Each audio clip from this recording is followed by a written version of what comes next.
sizda 20 haftalik homila boshi haqiqatdan braxatsefalitisga ekan, ya'ni dumaloqroq, lekin bu tug'ilganda bilinarli darajada bo'lmaydi boshi shakli demoqchiman. Profilida burun suyakchasini o'lchami biroz kichikroq. Burni mana bu normada, burun suyagi mana bu suyakcha qismi biroz kaltaroq. Keyin qon analizida Down kasalligiga risk berganini hisobga olib, men ham tavsiya qilgan bo'lar edim suvdan olib tekshirishni. Chunki bu yerda hozir absolyutni soppa-sog' bola ham bo'lishi mumkin. Chunki bu hozir aytgan narsalarimiz bu nuqson emas, bilinmaydi. Bosh shakli ham, burni ham normada bo'ladi, faqat ichidagi suyakchasini uzunligi biroz kaltaroq, kichikroq. Qolgan joylari, boshi, yuragi hammasini ko'rib chiqyapman normada.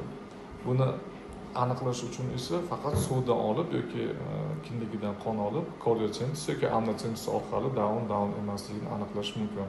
Sizda pokazaniyalar bo'lgani uchun men tomonidan suvdan olib tekshirishni tavsiya qilyapman.